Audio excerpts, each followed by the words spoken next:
S. Okay, எல்லாருக்கும் Hare Krishna. So இன்னைக்கு நாம இந்த 18 நாட்கள் பிரயாணத்தை நாம இன்னைக்கு தொடங்க போறோம்.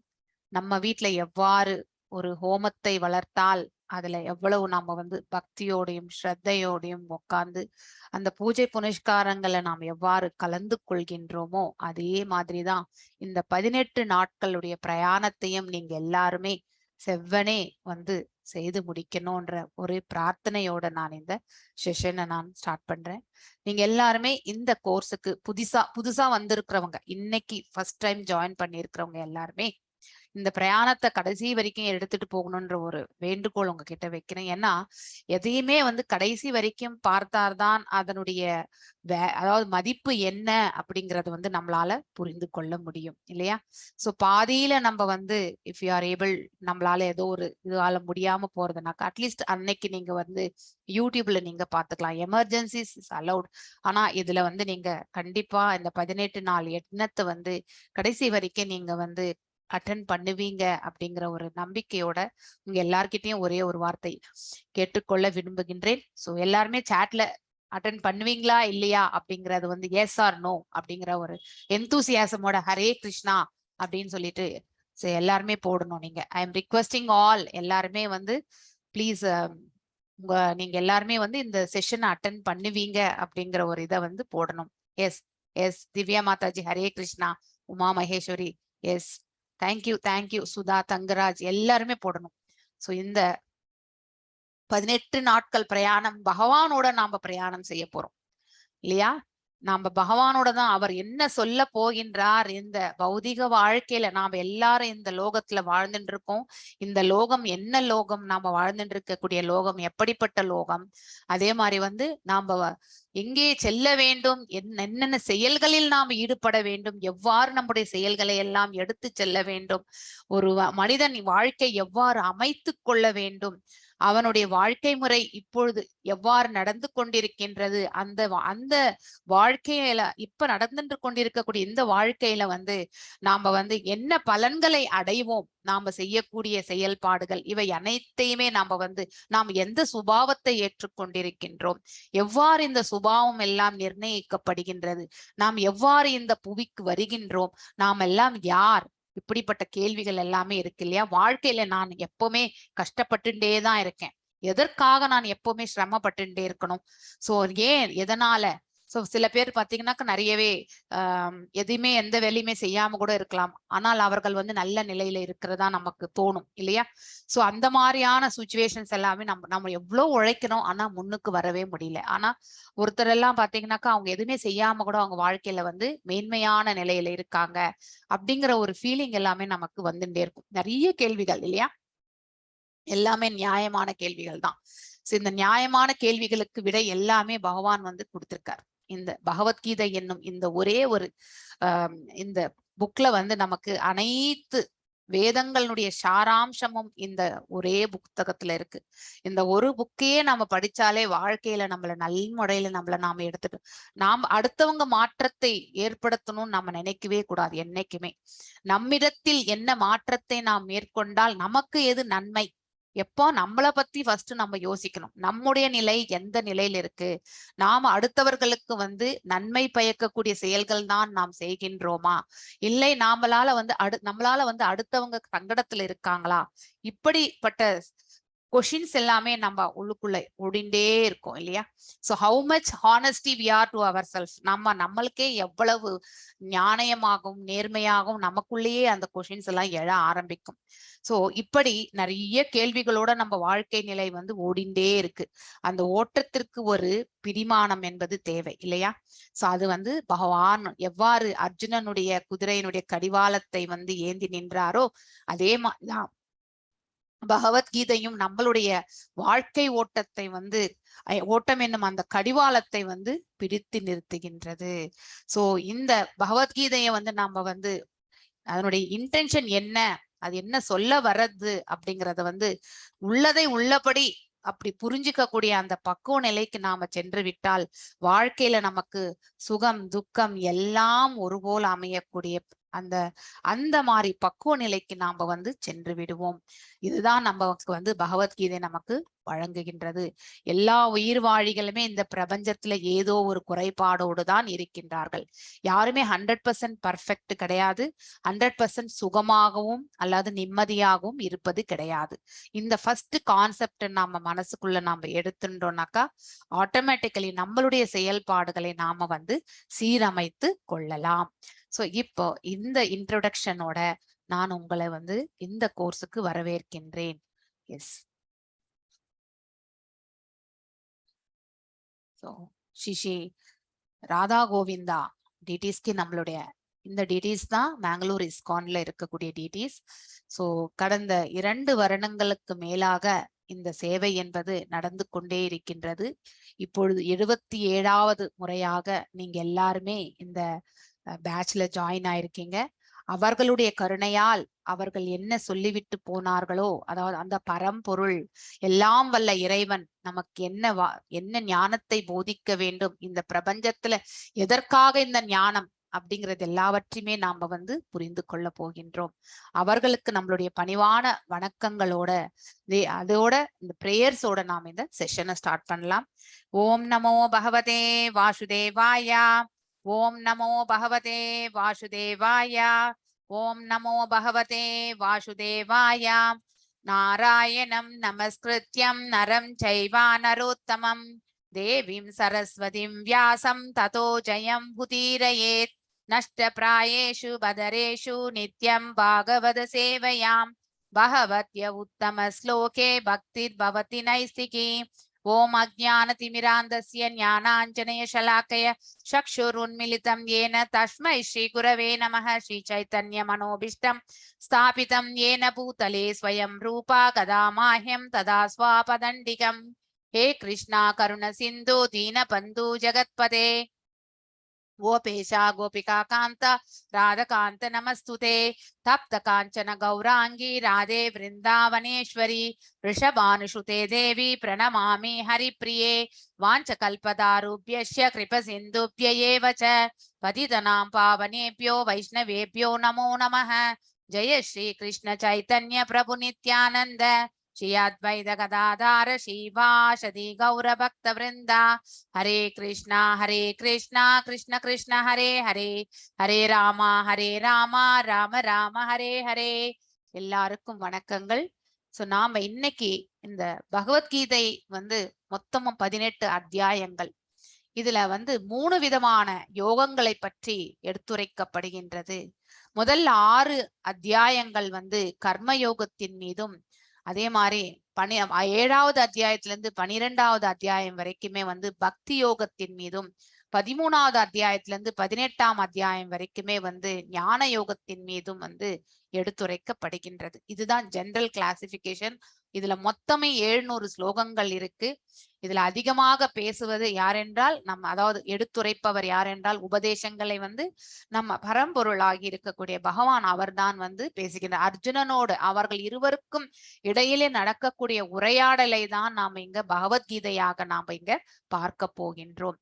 ஸோ இது நம்ம இந்த டிவைன் கிரேஸ் ஏசி பக்தி வேதாந்த சுவாமி அவர் பிரபுபாதருடைய பாதங்களுக்கு நம்மளுடைய நமஸ்காரங்கள் இல்லையா. குருவனுடைய அனுகிரகம் என்பது நமக்கு தேவை. சோ பிரபுபாத பிரணத்தியோட நாம் இந்த செஷனை ஸ்டார்ட் பண்ணலாம். நம ஓம் விஷ்ணு பதாய கிருஷ்ண பிரஷ்டாய பூதலே ஸ்ரீமதி பக்தி வேதாந்த சுவாமின் இதி நாமினே. நமஸ்தே சரஸ்வதி தேவே गौरवाणी प्रचारिणे निर्विशेष शून्यवादे पाश्चात्य देशधारिणे.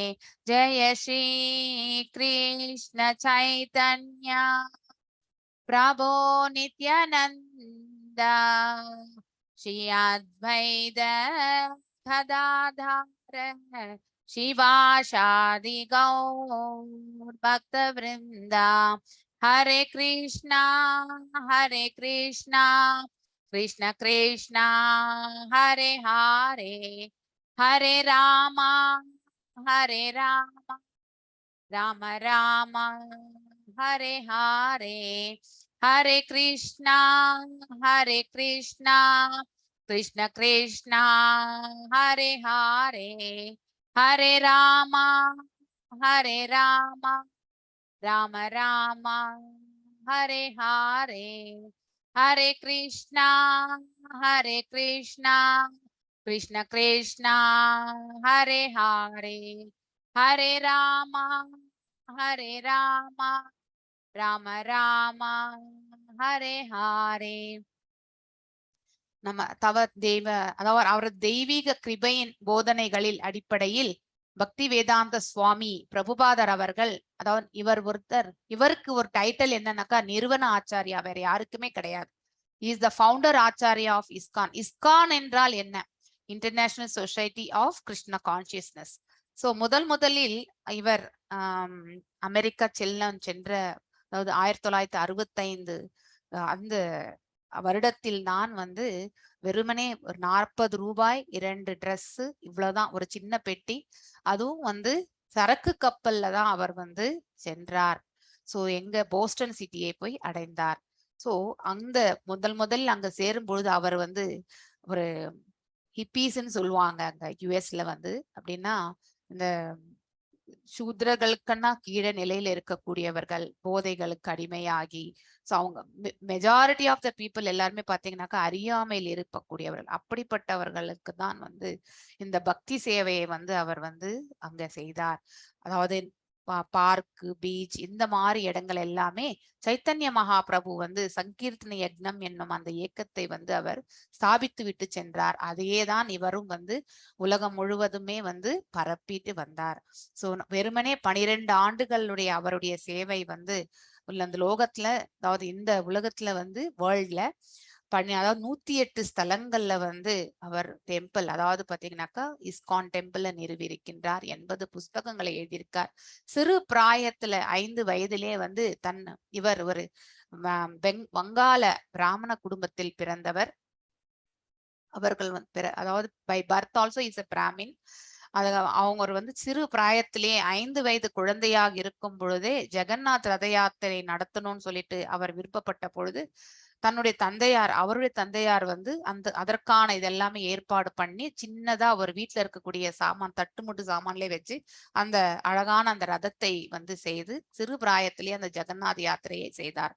அதே மாதிரிதான் 1971 வந்து யுஎஸ்ல வந்து ஜெகநாத் யாத்திரை வந்து சான் பிரான்சிஸ்கோல வந்து பிரபுபாதர் வந்து செய்தார். சோ அதாவது நம்ம சிறு பிள்ளையில நாம வந்து பக்தி வந்து நாம செயல்படுத்தினோம் என்றால் கண்டிப்பாக நம்மளுடைய வாழ்வினுடைய இறுதி கட்டத்தில கூட நம்ம வந்து பக்தி செய்வதற்கான மார்க்கம் வந்து கண்டிப்பாக கிடைக்கும். அதனாலதான் நம்ம பிள்ளைகளை கூட நாம வந்து பக்தி பாதையில எடுத்துட்டு போகணும். ஏனென்றால் அதுதான் நம்மளுடைய எனர்ஜி கூட எல்லாமே வந்து ஆற்றலினால் தான் இயங்குகின்றது இல்லையா? அந்த பகவானுடைய ஆற்றலினால் தான் அனைத்துமே இந்த பிரபஞ்சத்தில் இயங்குகின்றது என்ற பொழுது அந்த பாசிட்டிவ் எனர்ஜியோடைய நாம் எல்லாருமே இந்த பக்தி பாதையில வந்து முன்னேறதுக்கான மார்க்கத்தை அமைத்து கொள்ள வேண்டும். சோ முதலில் இருக்கக்கூடிய இந்த சாப்டர் வந்து அர்ஜுன விஷாத யோகம். அதாவது அர்ஜுனனுக்கு வந்து குழப்பம், கலக்கம் எல்லாம் ஏற்படுகின்றது. எதனால் அப்படிங்கிறத வந்து எதனால் அவன் அவ்வாறு கலங்கி போகின்றான் அப்படிங்கிறத பத்தி விளக்குறது தான் இந்த அத்தியாயம். சோ உங்களுக்கு இந்த மகாபாரதத்தினுடைய முன்னுரை வந்து உங்களுக்கு எல்லாருக்கும் தெரியும். 2 தரப்பினருமே யுத்தம் புரிய வேண்டும் என்ற முடிவோடு தான் வந்து அந்த குருக்ஷேத்திரம் என்னும் அந்த ஸ்தலத்துல வந்து இரு தரப்பினருமே வந்து ஒன்று கூடி இருக்கிறார்கள். முதல் ஸ்லோகம் வந்து திருதராஷ்டிரன் வந்து சஞ்சயனை பார்த்து கேட்கின்றான்.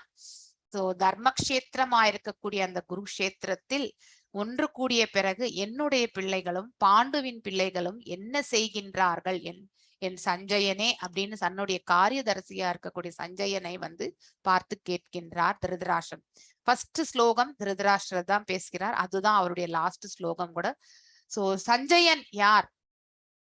சஞ்சயன் அதாவது திருதராஷ்டிரனுக்கு வந்து பொறாமை உண்டு. அதாவது அவன் தன் பிள்ளைகள் மட்டும்தான் இந்த பிரபஞ்சத்தில் நல்ல இதுல அனுபவிக்கணும். தம்பி பிள்ளைகளை வந்து தன் பிள்ளைகளாக அவன் பாவிக்கவில்லை. அங்கேயும் போட்டி பொறாமை இல்லையா? அவனிடமிருந்து தோன்றிய அதே போட்டி பொறாமை தான் தன் பிள்ளைகளுக்கும் விதையானது. சோ தன் பிள்ளைகளே அனைத்தையுமே அனுபவிக்கணும்னு நினைக்கக்கூடிய அவன் வந்து அவனுக்கு கியூரியாசிட்டி, அதாவது அங்க என்ன நடக்கிறது அப்படின்னு தெரிஞ்சுக்கணும். அப்பொழுது வேதவியாசர் வந்து சொல்கின்றார், உனக்கு அந்த கண்களை நான், தெய்வீகமான கண்களை நான் உனக்கு வழங்குகின்றேன். நீ இங்கிருந்து கொண்டே அந்த குருஷேத்திர போர்க்களத்தில் என்ன நடக்கின்றது என்பதை நீ காணலாம் என்பதையும் சொல்கின்றார் வேதவியாசர். ஆனால் அதை அவன் உடனே மறுத்து விடுகின்றான். ஏனென்றால் தர்மக்ஷேத்திரம் என்பது தர்மத்தை ஸ்தாபிப்பது. பாண்டவர்கள் வந்து தர்மத்தின் தரப்பில் இருப்பவர்கள்.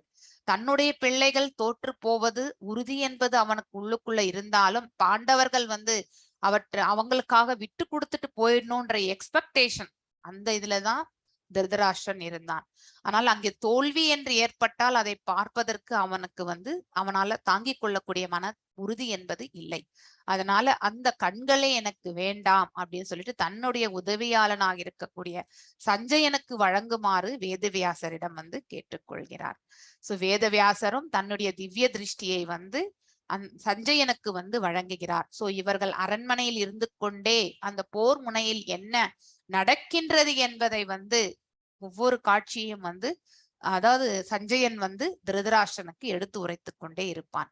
சோ அந்த உரையாடல் அங்க ஸ்டார்ட் ஆகக்கூடியதுதான் வந்து அதுக்கப்புறம் வந்து இவங்க இருவருக்கு மத்தியில நடக்கக்கூடிய உரையாடலை கேட்டு கேட்டு திருதராஷ்டிரனுக்கு எடுத்துரைக்கின்றார் சஞ்சயன்.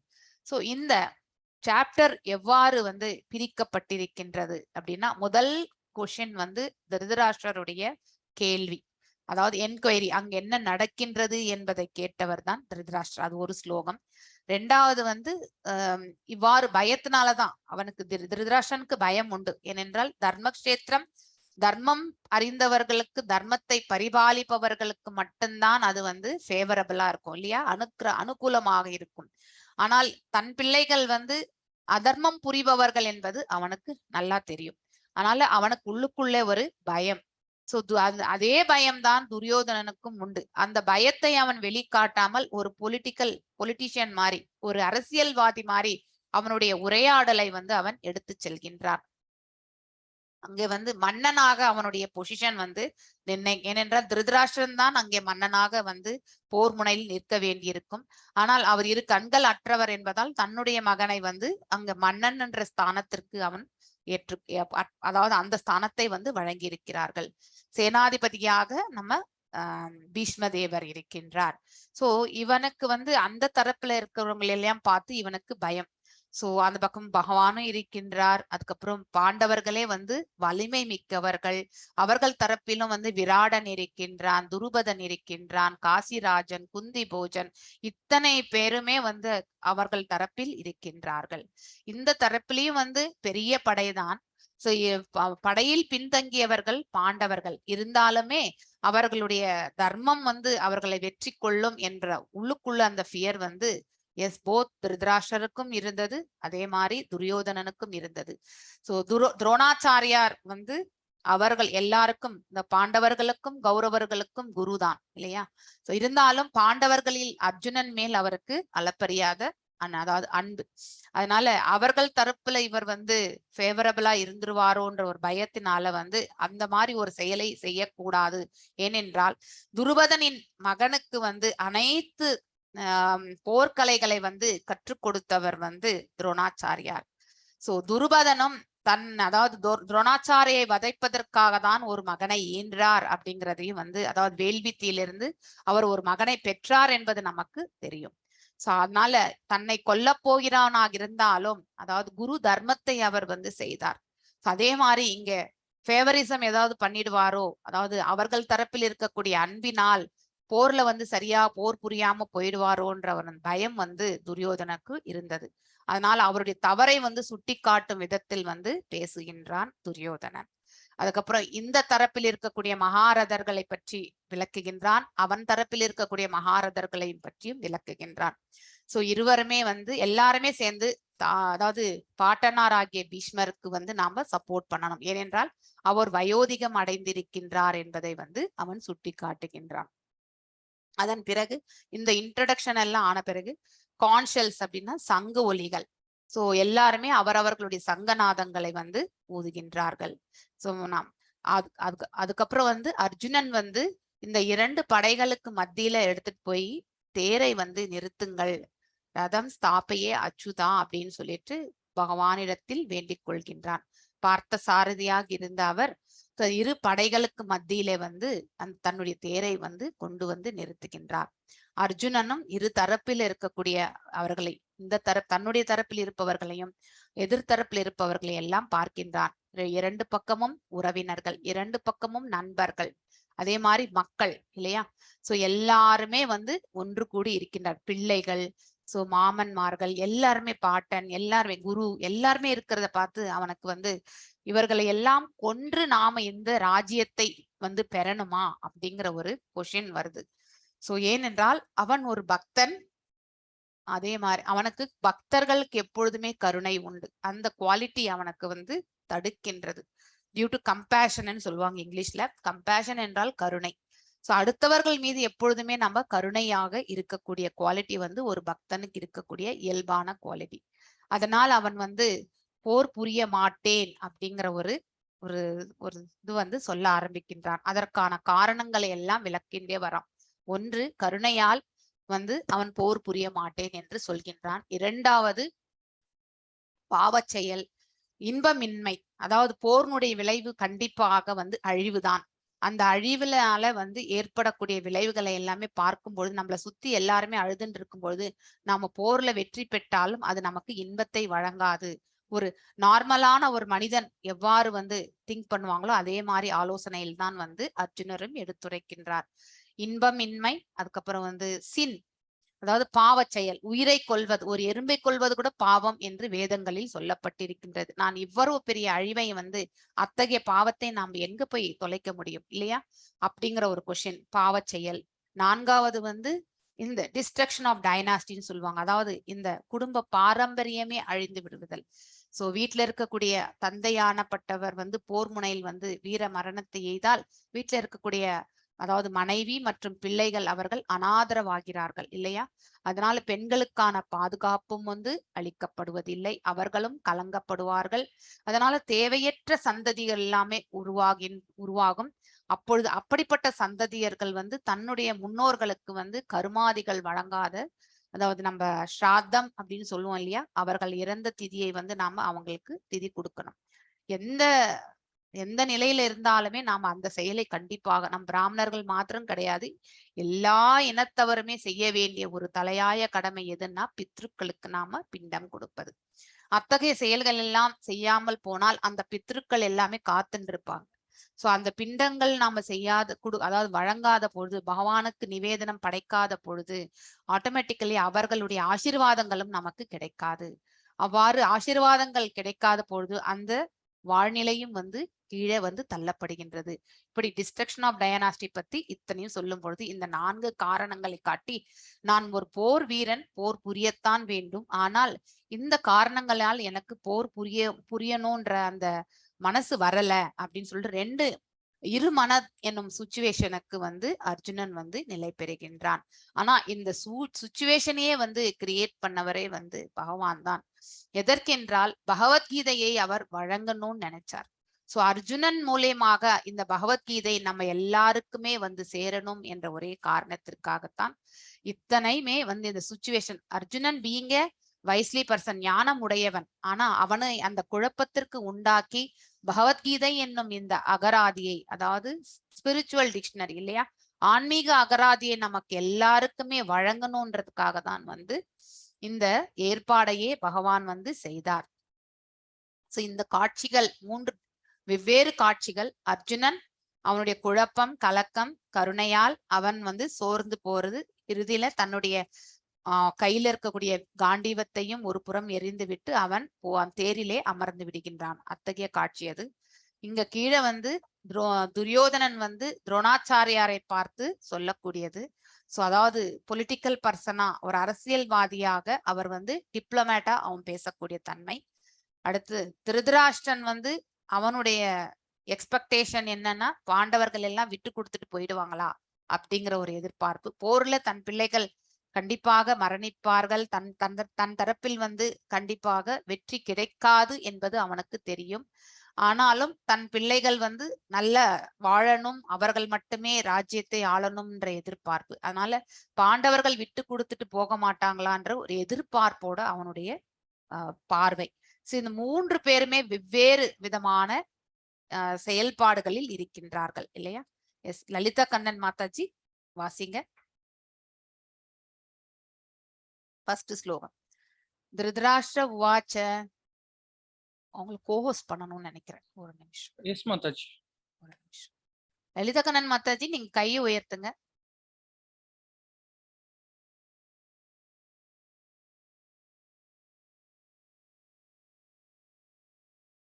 S, thank you Mataji.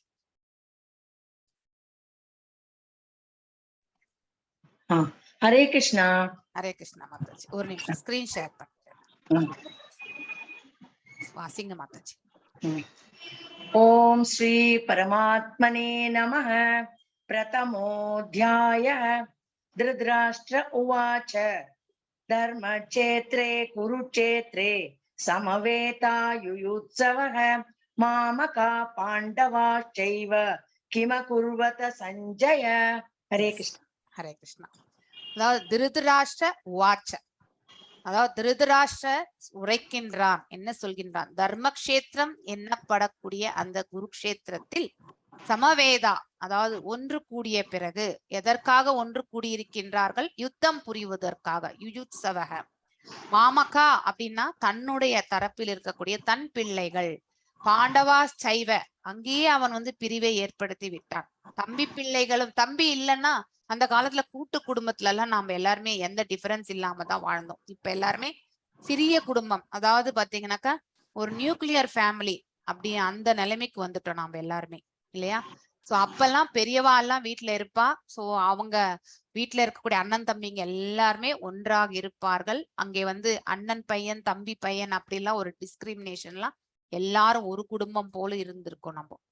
ஆனா இப்போ அந்த மாதிரி கிடையாது. ஆனா அந்த காலத்திலேயே வந்து திருதராஷ்டிரன் வந்து அங்கேயே வந்து பகைமையால வந்து அவன் வந்து உள்ளுக்குள்ளேயே அவன் பகைமையை வளர்த்தாச்சு. ஏனென்றால் அவனுக்கு ஆட்சி மீது இருந்த மோகம், அரசனாக வேண்டும் என்றிருந்த மோகம்.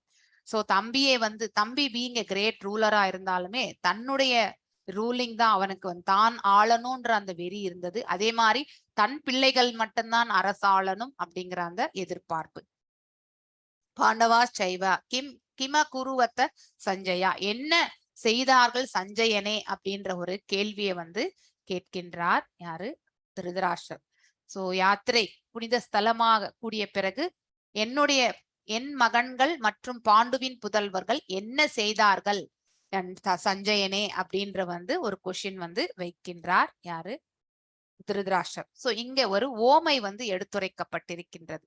நம்ம கூட வந்து பால் இருக்கு, பாலை வந்து நம்ம வந்து காய்ச்சும் பொழுது அதுல ஒரு பால் திரிஞ்சிச்சுனாக்கா அதுல இருக்கக்கூடிய அந்த பன்னீர் வந்து செப்பரேட்டா வரும். லெமன் கொஞ்சமா போட்டோம்னா பன்னீர், அதாவது அந்த பன்னீர் வந்து உபயோகப்படுத்துவோம். ஆனால் அந்த நீரை வந்து நம்மளால எதுலுமே உபயோகப்படுத்த முடியாது. அது போன்றதுதான் அங்கேயும் வந்து இங்கே மாமகா அப்படிங்கிறது வந்து அதாவது தன்னுடைய பிள்ளைகள், பாண்டவா என்பது அதாவது தம்பி பிள்ளைகள்.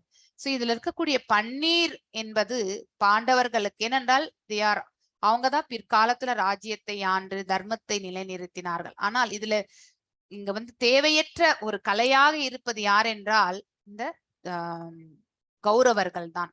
அதுதான் அந்த பால்ல திரியும் பொழுது அதுல இருக்கக்கூடிய பன்னீரை நாம தனித்து எடுக்கும் பொழுது வேஸ்டா இருக்கக்கூடிய அந்த நீர் வந்து பாத்தீங்கன்னாக்கா கௌரவர்களுக்கு ஒப்பிடப்பட்டு இருக்கிறது. சோ இந்த பன்னீரை வைத்து நாம வந்து ரசகுல்லா எவ்வாறு செய்கின்றோமோ அதே மாதிரிதான் இந்த தர்மக்ஷேத்திரம் என்றும் அந்த இடத்துல வந்து அந்த புனித ஸ்தலமா இருக்கு. அதற்கு தர்மக்ஷேத்திரம் என்று பெயர் வந்தது. சோ தர்ம காரியங்கள் அந்த காலத்துல தேவர்கள் எல்லாருமே அந்த ஸ்தலத்துல வந்து அதாவது புண்ணிய காரியங்கள் எல்லாம் செய்தார்கள். அது ஒன்று. அதுக்கப்புறம் பரசுராமர் வந்து அதர்மம் புரிந்த கஷத்திரியர்களை எல்லாம் வதைத்த ஸ்தலம் அந்த ஸ்தலம் ஆக்சுவலி. சோ ஜமத்கனி முனிதான் வந்து பரசுராமருடைய தந்தை. அவர்களிடத்துல வந்து ஒரு காமதேனு பசு இருந்தது. அப்போ காத்தவீர அர்ஜுனன் அப்படிங்கிற ஒரு அரசன் வந்து அங்கே வந்து அந்த பசுவை வந்து கேட்டான். ஏனென்றால் வற்றாதது, எல்லாம் வாரி வாரி வழங்கக்கூடியதுதான் இல்லையா? சோ அதனால அந்த பசுவை கேட்டபொழுது ஜமத்கனி முனி அவர்கள் வந்து வழங்கவில்லை. அதனால் அவரை வந்து கொன்றுவிட்டு அந்த பசுவை கவர்ந்து சென்று விடுகின்றான் அந்த சத்திரிய அரசனாக இருக்கக்கூடிய காத்தவீரிய அர்ஜுனன். ஆனால் அதை அறிந்து வந்த பரசுராமர் வந்து, அதாவது எங்கே இந்த அதர்மம் என்பது தோன்றியது என்பதை அவர் அனலைஸ் பண்ணி அதுக்கப்புறம் வந்து அவனை வந்து அதர்மம் புரிந்த சத்திரியர்கள் எல்லாமே வதைத்தார். சோ அதனால அப்படிப்பட்ட தர்மத்தை நிலைநிறுத்தியப்பட்ட அந்த ஸ்தலம் தான் அந்த குருக்ஷேத்திரம் என்பது. அந்த ஸ்தலத்துல வந்து இங்க போர் எனக்கூடிய செயல்பாட்டில் இரு தரப்பினர் உள்ளனர். அது அந்த இரு தரப்பினருக்கு தான் வந்து இந்த பன்னீரும் நீரும் இரண்டு விதமாக அந்த பாலிலிருந்து வந்து பிரிந்தெடுக்கக்கூடிய இரண்டு பாகத்தை வந்து ஒப்பிடப்பட்டுள்ளது. சோ பாண்டவர்களால் வந்து நன்மை விளையும், அதாவது தேவையற்ற கலை. இப்ப நாம கூட ஒரு நிலத்துல வந்து விதை விதைக்கின்றோம் என்றால் அந்த விதை வந்து வளரும் போது அதோடு சேர்ந்து தேவையற்ற கலையும் வந்து அதுவும் வந்து முளைக்கின்றது. அப்ப பயிர் நன்னா விளையணும்னாக்கா அப்பப்ப அந்த கலையை வந்து நாம வந்து எடுத்துடணும். சோ பயிர் புரியபவர்களுக்கு வந்து இந்த இது நல்லா தெரியும் இல்லையா? சோ அந்த மாதிரி அந்த கலையை போன்றவர்கள் தான் வந்து கௌரவர்கள். சோ அந்த செடியை போன்றவர்கள் தான் பாண்டவர்கள். பிற்காலத்தில் இங்க இருக்கக்கூடிய இந்த மனித சமுதாயத்திற்கு அவர்கள் வந்து நன்மை வணங்க வேண்டும் இல்லையா? நல்லாட்சியை வழங்க வேண்டும், அதற்கு தர்மத்தை வந்து ஸ்தாபிக்க வேண்டும். சோ இந்த அனாலஜி வந்து அதற்காக தான் சொல்லப்பட்டிருக்கின்றது இங்கே. சோ நெக்ஸ்ட், இப்போ திருதராஷ்டிரர் அந்த போர் முனை, அதாவது அந்த ஃபீல்டு அந்த ஸ்தலத்தை வந்து எவ்வாறு அவர் நோக்குகின்றார். யாராவது சாட்ல வந்து நீங்க ஆன்சர்ஸ் போடலாம். அவங்க திருதராஷ்டிரர் வந்து என்ன யோசிக்கின்றார்? இப்ப நான் இது வரைக்கும் சொன்னதை வச்சுட்டு அந்த போர்க்களத்துல வந்து போர்க்களத்தை எப்படி பார்க்கின்றார், அவருடைய விஷன் என்ன, how he is looking the battlefield. So அது என்ன நடக்கணும், என்ன ஆகணும்னு நினைக்கிறார் அவர் வந்து. யாராவது சாட்ல போடுங்க. You can put it in the chat. உங்களுக்கு என்ன தெரியுமோ அதை போடுங்க. Not an issue. Hare Krishna. Girija Mataji, fine Mataji. Hare Krishna. Hare Krishna. திருதராஷ்டிரருடைய என்ன ஓட்டம் எப்படி இருந்தது என்று யாருக்காவது புரிந்தால் கண்டிப்பாக இங்க போடணும். அவருடைய நிலை என்ன, இந்த போர்க்களத்தினுடைய கண்ணோட்டம் என்ன? இப்பதான் நான் உங்களுக்கு எல்லாருக்கும் சொன்னேன். ஜஸ்ட் எஸ், பாண்டவர்கள் விட்டு கொடுக்க வேண்டும். That's correct. ஸோ அவருடைய நேச்சர் எப்படி இருந்தது, அவருடைய இயல்பு எப்படி இருந்தது, எவ்வாறு அவர் இருந்தார்? எஸ் எஸ், பாண்டவர் பாரபட்சம். கரெக்ட். மஞ்சுளா வெங்கடேஷன் மாதாஜி கரெக்ட். பாண்டவர்கள் விட்டு கொடுக்க வேண்டும். எஸ், அது வேண்டும். அவருடைய சுபாவம் எப்படிப்பட்டது? ஆக்சுவலி அவருடைய எதிர்பார்ப்பு தன்னுடைய மக்கள் வெற்றி பெற வேண்டும். S, correct. சோ இதெல்லா காரணங்களாக நம்ம வந்து பார்க்கின்றோம். சோ இந்த ஸ்லைட்ல என்னென்ன காரணம்? எஸ், பாரபட்சம் இருந்தது. கரெக்ட். டவுட்ஃபுல், அவங்க வெற்றி பெறுவார்கள் என்ற டவுட் இருந்தது இல்லையா? சோ பாண்டவர்கள் தான் வெற்றி அடைவார்கள், கௌரவர்கள் வந்து வெற்றி அடைவார்களா என்ற ஒரு டவுட் வந்து அவருக்கு இருந்தது. அதை பத்தி தான் இங்க வந்து சொல்லப்பட்டிருக்கின்றது. அவருடைய மைண்ட் செட் எப்படி இருந்தது, மனநிலை. சோ அவருக்கு டவுட்ஃபுல். குருக்ஷேத்திரம், ஏனென்றால் குருக்ஷேத்திரம் என்பது தர்மக்ஷேத்திரம். ஆனால் அங்கே வந்து தர்மம் தான் வெல்லும். அதனால தர்மத்தின் தரப்பில் யார் இருக்கின்றார்களோ அவர்கள் தான் வெல்வார்கள் என்பது அவருக்கு தெரியும். அது ஒரு டவுட். இன்னொன்னு ஃபியர், பயம் இருந்தது. அதாவது எப்பவுமே பாரபட்சம் பார்த்துட்டே இருக்காரு இல்லையா? Due to attachment. அதாவது எப்போ நமக்கு வந்து ஒருத்தர் மேல நமக்கு வந்து எதிர்பார்ப்புகளும் அதுக்கப்புறம் அவர்களோட நமக்கு இருக்கக்கூடிய அட்டாச்மெண்ட் வந்து மோகம். பாசம் வேறு, மோகம் வேறு. நம்ம வந்து அன்பை பொழிவது, பிள்ளைகளுக்கு நம்ம அன்பை பொழிவது அது வந்து மோகமாக இருக்கக்கூடாது. அதுல அன்பு இருக்க வேண்டும். அன்பு எப்பொழுதுமே தன் பிள்ளைகளை நல்வழிப்படுத்தும். ஆனால் மோகம் என்பது தன் பிள்ளைகள் தவறு இழைத்தாலும் அதை வந்து தண்டிக்க மாட்டார்கள். சோ தண்டனை என்பது அவர்களை வந்து மாற்றத்திற்கு உட்படுத்தக்கூடிய அப்படிப்பட்ட செயலாக அமைய வேண்டும். ஆனால் திருதராஷ்டிரன் எந்த ஒரு நிலையிலுமே தன் பிள்ளைகளை அவன் வந்து சரிவர அவன் வந்து கொண்டு வரவே இல்லை. அதான் தன் பிள்ளைகள் பக்கத்திலேயே வந்து சகுனியை வந்து வைத்தார். சகுனி என்ன பண்ணா, இவர்கள் வந்து பாண்டவர்கள் மேல வந்து துவேஷத்தை தான் வந்து அதிகரித்து கொண்டே இருந்தான் அவன் செயல்பாடுகள் எல்லாமே. அங்கதான் வந்து இவங்க 2 குடும்பங்களுக்குமே வந்து எனிமிட்டி, விரோதத்தை வந்து இன்னும் மேம்படுத்திட்டே இருந்தான். சோ அவர்களுக்கும் தெரியும், காந்தாரிக்கும் தெரியும், திருதராஷ்டிரனுக்கும் தெரியும். சோ சகுனியால் தான் இவர் பிள்ளைகள் எல்லாமே வந்து இந்த மாதிரி ஆனாங்கன்ட்டு. இருந்தாலும் அவர்கள் அதை தடுக்கவே இல்லை. அதுதான் தவறு. சோ ஒரு தவறு இழைக்கும் பொழுது கண்டிப்பாக நம்ம வந்து அதை வந்து நல்வழிப்படுத்த வேண்டியது தாய் தந்தையருடைய கடமை. சோ அன்பு என்பது எப்பவுமே கண்டிக்கும். அன்பு பரிவு எல்லாமே வந்து கண்டிக்கும். ஆனால் மோகம் என்பது, பேராசை என்பது என்றைக்குமே கண்டிக்காது. சோ அது எல்லாமே வந்து ஒரு ஈர்ப்பால தான், அட்ராக்ஷன் இல்லையா? அதாவது டியூ டு அட்டாச்மெண்ட், அதன் மேல் இருக்கக்கூடிய ஈடுபாடால், தன் பிள்ளைகள் மேல் இருந்த அளப்பறியாத அந்த மோகத்தினால் வந்து எப்பொழுதுமே அவர்கள் தவறு இழைத்தாலும் அவர் தண்டிக்கவில்லை. Partiality, our mentality of me and mind, எல்லாமே என்னுடையது என்னுடையது இல்லையா? அந்த மாதிரி எல்லாமே பௌதீகத்துலதான் அவருடைய நோக்கம். ஆன்மீகத்தன்மையில அவர் எதுவுமே செய்யவில்லை. அட்டாச்மெண்ட், பாசம் எதிராக பற்றுதல் இல்லையா? அஃபெக்ஷன் வேறு, அட்டாச்மெண்ட் வேறு. அதை நம்ம நன்னா தெரிஞ்சுக்கணும். அட்டாச்மெண்ட் என்றால் அதை நம்ம விட்டு கொடுக்கவே மாட்டோம். அன்பு இருந்தா கண்டிப்பா நம்ம விட்டு கொடுப்போம். அன்பும் அது ரெண்டுமே குவைட் ஆப்போசிட். சோ இது உங்களுடைய கண்ணோட்டம் என்ன அப்படிங்கறது வந்து சாட்ல போடணும். எஸ், சுயநலம் correct. Kothai Shankar Mataji correct. Yes correct. Sudha Manikandan Mataji correct. Result is favour to his children. Yes, அதாவது நான் தன்னுடைய பிள்ளைகளுக்கு ஃபேவரா இருக்கணும், பாண்டவர்கள் எல்லாம் விட்டு கொடுத்துட்டு போயிடணும் அப்படிங்கிற எதிர்பார்ப்பு, பயம் எல்லாமே இருந்தது. எஸ், பாசம் மற்றும் பற்றுதல், இத பத்தி யாருடைய அதாவது யாருக்காவது ஒரு கருத்து இருந்தா நீங்க அந்த சாட்ல போடலாம். சோ உங்களுடைய பெர்ஸ்பெக்டிவ் என்ன? சோ அதாவது பாசம் என்றால் என்ன, அதே மாதிரி வந்து அட்டாச்மெண்ட் இல்லையா, பற்றுதல். சோ அது எதன் மேலாவது நமக்கு இருக்கக்கூடிய பற்றுதல், அதை பற்றி நம்ம வந்து சொல்லணும்னா வாட் இஸ் யுவர் உங்களுடைய கண்ணோட்டம் என்ன அப்படிங்கிறது இந்த சாட்ல போடுங்க. எஸ்,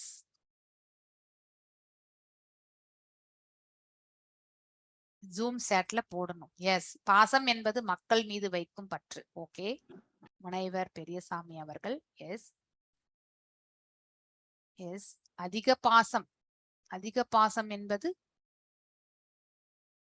லக்ஷ்மி பாஸ்கரன் மாதாஜி, அதிக பாசம் என்பது பாசம் விட்டு கொடுக்கும். That is correct. விட்டு கொடுக்கக்கூடிய கருணை இது எல்லாமே இருக்கும். ஆனால் அட்டாச்மெண்ட் வந்து கருணை கண்டிப்பா வராது. ஏனென்றால் அதுல சுயநலம் இருக்கும் இல்லையா? அட்டாச்மெண்ட் எப்பவுமே வந்து அட்டாச்மெண்ட் இஸ் பர்மனன்ட். அதாவது விட்டு கொடுக்கவே முடியாது நம்மளால. ஒண்ணுக்கு மேல நம்ம ஈடுபட்டுட்டோம்னா அதை வந்து என்னைக்கு விட்டு கொடுக்க மாட்டோம். ஆனா அஃபெக்ஷன் வந்து எப்பவுமே வந்து மாற்றத்திற்கு, அதாவது யாருக்காவது கொடுக்கணும் அப்படின்னாக்கா கொடுத்துருப்போம். எஸ், பிள்ளைகள் மீது காட்டும் அன்பு பற்றாக மாறினால் துன்பம் தான். எஸ், அதாவது நம்ம வந்து அட்டாச்மெண்டா இருக்கக்கூடாது. ஸோ எதையுமே நம்மளுடைய கடமைகளாக நாம செய்ய வேண்டும், அன்பு பாராட்ட வேண்டும். எஸ், தேங்க்யூ தேங்க்யூ தேங்க்யூ எல்லாருக்கும் thank you. So compare our mind Duryodhana and our self to Dhritarashtra. நம் மனதையும் துரியோதனிடத்திலும் நம்மையும் திருதராஷ்டிரன் ஒப்பிட்டு பாருங்கள். சோ அதாவது இங்க என்னன்னாக்கா துரியோதனுடைய மென்டாலிட்டி என்ன, திருதராஷ்டிரனுடைய மென்டாலிட்டி எப்படிப்பட்டது அப்படிங்கறத பத்தி விளக்குறது தான் இந்த சித்திரம். சோ உங்களுக்கு தெரிஞ்ச அவங்களுடைய மென்டாலிட்டி ஏதாவது இருந்தா அந்த சாட்ல நீங்க போடலாம். எஸ், ராஜ்குமார் அவர்கள். எஸ், சுயநலம் இருவருக்கும் காமனா இருக்கக்கூடிய இயல்புகள். யாருக்கு? துரியோதனனுக்கும் திருதராஷ்டிரனுக்கும் பேராசை என்பது உண்டு அவர்களுக்கு. அதாவது டிசையர்ஸ் அப்படின்னு சொல்லுவோம்ல, பேராசை, கிரீடி. அதே மாதிரி வந்து சுயநலம், தான் மட்டும்தான் வந்து வாழணும். இதுல வந்து ஹையஸ்டா நம்ம சொல்லணும்னாக்கா என்வியஸ்னஸ் சொல்லுவாங்க. அப்படின்னாக்கா நம்ம கிட்ட எல்லாமே இருக்கும், ஆனா அடுத்தவர்கள் கிட்ட ஏதோ ஒண்ணு இருக்கும் இல்லையா? அந்த ஒண்ணு கூட அவங்க கிட்ட இருக்கக்கூடாது, அதுவும் நம்ம கிட்ட மட்டும்தான் இருக்கணும். அதாவது எதையுமே அடுத்தவர்கள் பெறக்கூடாது. அப்படிப்பட்ட ஒரு பொறாமை உடைய உச்சக்கட்டம் தான் என்வியஸ் சொல்லுவாங்க. அப்படிப்பட்ட குணம் திருதராஷ்டிரகிட்டையும் உண்டு, துரியோதனன் கிட்டையும் உண்டு இல்லையா? இவர்களுக்கு அஸ்தினாபுரம் இருந்தது, ஆனாலும் சூதாடி அந்த இந்திரபிரசத்தை அவர்கள் வந்து பெறற வரைக்குமே அவங்க வந்து நிம்மதியோடு இல்லை இல்லையா? அதுக்கப்புறம் அவங்கள காட்டுக்கு அனுப்பிச்சு வந்த பிறகு கூட அவங்க வந்து அந்த ப்ராப்பர்ட்டி அவங்க வந்து கொடுக்கல. அந்த அவங்களுடைய பாகத்தை அவர்கள் வந்து கொடுத்துட்டு இருந்தா இந்த போரே வந்து நடந்திருக்காது. சோ அந்த மாதிரி இந்த மாதிரி தீய குணம், அதாவது பொறாமை மற்றும் பேராசை, இந்த மாதிரி சுயநலம், இந்த மாதிரி சுபாவம் அதாவது தந்தையா இருக்கக்கூடிய திருதராஷ்டிரனுக்கும் உண்டு, துரியோதனனுக்கும் உண்டு. Yes, right. Thank you very much.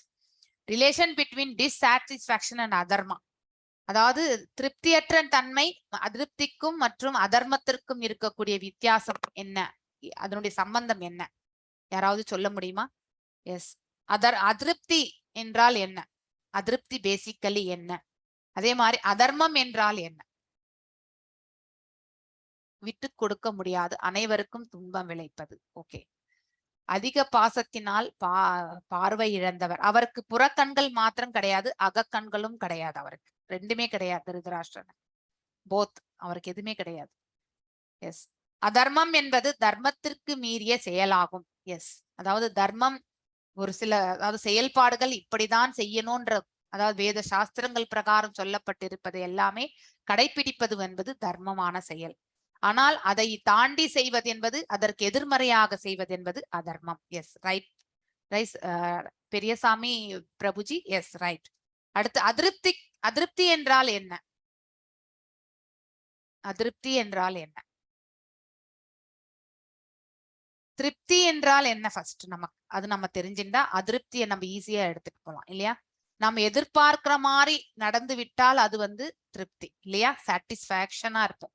நம்ம இன்னைக்கு ஒரு, அதாவது ஃபார் எக்ஸாம்பிள் கிரிக்கெட் மேட்ச் இந்தியாவும் பாகிஸ்தானும் விளையாடுதுன்னா அதுல வந்து இந்தியா வின் பண்ணிச்சுன்னா நமக்கு அது திருப்தி. அதே இந்தியா வின் பண்ணாம தோல்வி அடைஞ்சிடுச்சுன்னா நமக்கு வந்து அதிருப்தி இல்லையா? சோ நம்ம நினைத்தது நிறைவேறவில்லை என்றால் அது அதிருப்தி. சோ அந்த நிறைவேறாத பொழுது என்ன செயலில் நாம் ஈடுபடுவோம்? கண்டிப்பாக அதர்ம செயலில் நாம வந்து ஈடுபடுவோம் இல்லையா? அப்ப கோபம் எல்லாமே வரும் நமக்கு. அவ்வாறு வரும் பொழுது நமக்கு வந்து நம்ம செயல்பாடு நம்ம மீறி, நம்ம கண்ட்ரோல மீறி எல்லாமே போயிட்டே இருக்கும். அதுதான் அதிருப்திக்கும் அதே மாதிரி அதர்மத்திற்கும் இருக்கக்கூடிய சம்பந்தம். சோ அந்த மாதிரி செயல்பாடுகள் எல்லாமே இங்கே நடந்து கொண்டிருக்கின்றது. எஸ், தேர்ட் ஸ்லோகம் லலிதா கண்ணன் மாதாஜி வாசி. பஷ்யைதாம் பாண்டுபுத்ராணாம் ஆச்சார்ய மகதீம் சமூம் யூடாம் த்ருபத புத்ரேண தவ சிஷ்யேன தீமதா. எஸ், அதாவது இப்போ துரியோதனன் வந்து பாண்டவர்கள் தரப்பில் இருக்கக்கூடிய அந்த படைபலத்தை பற்றி, அவர்கள் எவ்வாறு யூகம் அமைத்திருக்கிறார்கள் என்பதை பற்றி எல்லாம் எடுத்துரைக்க போகின்றான். யாரிடத்தில்? ஆச்சாரியா இருக்கக்கூடிய இங்க துரோணாச்சாரியார். இவர் வந்து இது துரியோதனன். அவரிடத்தில் வந்து எடுத்துரைக்கிறார். பஷ்யைதாம் பாண்டு புத்திரானாம் ஆச்சாரியா மாதீம் சமும் வியூடாம் துருபத புத்திரேனா தவ சிஷ்யேன தீமதா. அதாவது இன்டெலிஜென்ட், தீமதா என்றால் இன்டெலிஜென்ட். அதாவது தவ சிஷ்யேனா, அதாவது தங்களுடைய சிஷ்யனா இருக்கக்கூடிய துருபத புத்திரன் யாரு? திருஷ்டத்யும்னன். சோ அவன் அமைத்திருக்கக்கூடிய யூகத்தை பாருங்கள் அப்படின்னு. ஆச்சாரியா மகதீம் சமும், அதாவது அந்த பெரிய படையை வந்து பாருங்கள். பஷ்யைதாம் பாண்டு புத்திரானாம், பாண்டு புத்திரர்களால் மற்றும் துருபத மகனாலும் வந்து துருபதனுடைய மகன் தங்களுடைய சீடன், அவனால வந்து இந்த வியூகம் அமைத்து அழகாக அமைக்கப்பட்டிருக்கக்கூடிய அந்த பெரும் படையை பாருங்கள் அப்படின்னு சொல்லிட்டு நம்ம துரியோதனன் வந்து இவர்கிட்ட வந்து எடுத்துரைக்கின்றார். சோ நீங்க பாருங்க அப்படின்னு சொல்லிட்டு இது இங்கிலீஷ்ல சொல்லப்பட்டிருக்கின்றது. சோ நான் தமிழ்ல அதை விளக்க வரேன். சோ இங்க வந்து துரியோதனன் வந்து ஒரு அரசியல்வாதியாக தன்னை பற்றி வந்து அவன் எடுத்து சொல்லக்கூடிய விதம் என்னன்னாக்கா, துரோணாச்சாரியாருடைய மரணம் வந்து திருஷ்டத்யும்னால் தான் நிகழும் என்பது முன்றே விதிக்கப்பட்டது இல்லையா? அதற்காக தான் தவம் இருந்து வேள்வியிலிருந்து ஒரு மகனை வந்து பெற்றார் துருபதன். அவர்களுடைய பழைய பகைமை, இருவருமே வந்து நண்பர்கள். யாரு? துருபதனும் சரி, அதே மாதிரி துரோணாச்சாரியாரும் சரி. ஆனால் ஒரு காலகட்டத்துல துருபதன் வந்து அவரை ஏளனம் செய்ததால் அவர் படை கொண்டு வந்து பாதி ராஜ்யத்தை பெற்று விடுகின்றார். யாரு? துரோணாச்சாரியார். அப்பொழுது வந்து துருபதன் சூளுரைப்பதுதான், நான் ஒரு மகனை இன்று உன்னை வதைப்பதற்காகவே நான் ஒரு மகனை வந்து பெறுவேன் அப்படின்னு சொல்றார். அப்போ வேள்வி நடத்தி அந்த வேள்வியில் இருந்து வந்தவங்க தான் திருஷ்டத்யும்னன், அதுக்கப்புறம் வந்து திரௌபதி. சோ அப்படிப்பட்ட மகனுக்கு தன்னை கொல்ல போகிற ஒருத்தனுக்கு வந்து அனைத்து போர்க்கலைகளையுமே கற்றுக் கொடுத்தவர் துரோணாச்சாரியார். மீண்டும் அதே தவறை இங்கே வந்து செய்து விடக்கூடாது. பாண்டவர்கள் மீது அவர் இரக்கம் கொண்டு இந்த போரில் அவர் சரியாக போர் புரியாமல் போய்விட்டால் என்ன நடக்கும் அப்படிங்கிற ஒரு கொஷினுக்காக தான் வந்து இங்க வந்து அவருடைய தவறை அவன் சுட்டி காட்டுகின்றான். யாரு? துரியோதனன். துரோணாச்சாரியாருடைய அவனுடைய திருஷ்டியில ஒரு அரசியல்வாதியாக அவர் செய்தது தவறுதான் இல்லையா? ஆனால் அவர் ஒரு குருவாக அவர் எந்த தவறும் செய்யவில்லை. இவனுக்கு என்னன்னா இவனுடைய சுயநலம், இவனுடைய லாபம், தனக்காக எல்லாரும் போர்ல போர் புரிந்து அவனுக்கு அந்த ஆட்சியை கைப்பற்றி கொடுக்கணும்ன்றதுக்காக அவனுடைய எதிர்பார்ப்புகளோட அவன் செயல்பாடுகள். இதுதான் அவனுடைய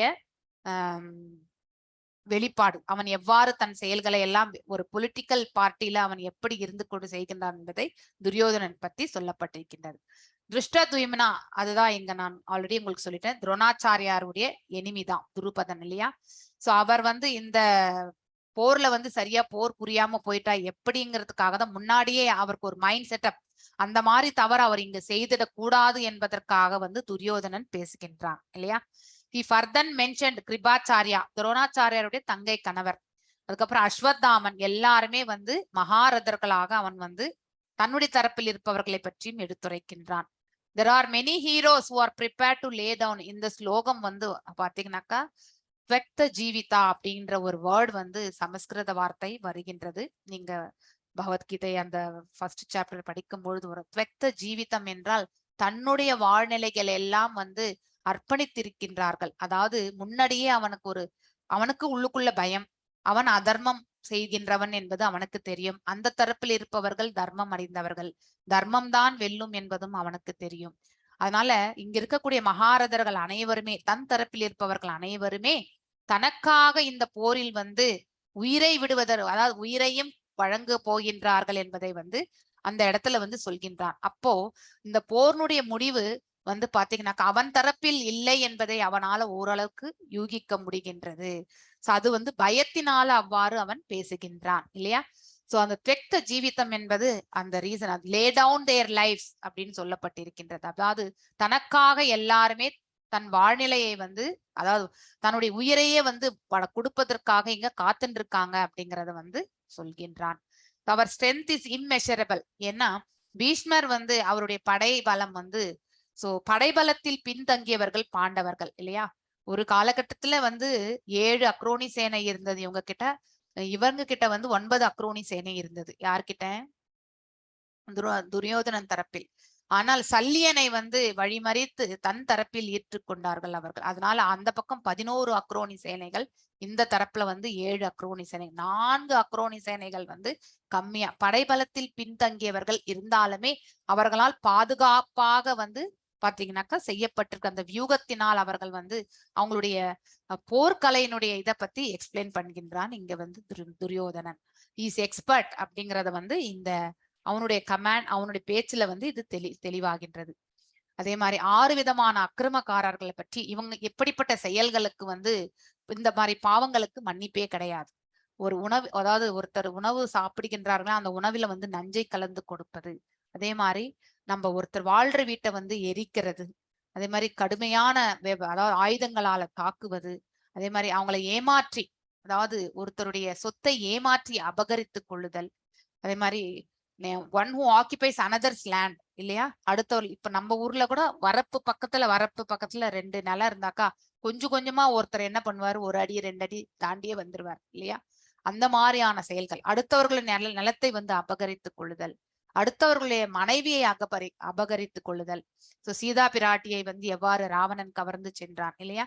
இந்த மாதிரியான பாவங்களுக்கு இவர்கள் எல்லாம் அக்ரஸர்ஸ்னா அக்கிரமக்காரர்கள் என்று பொருள்.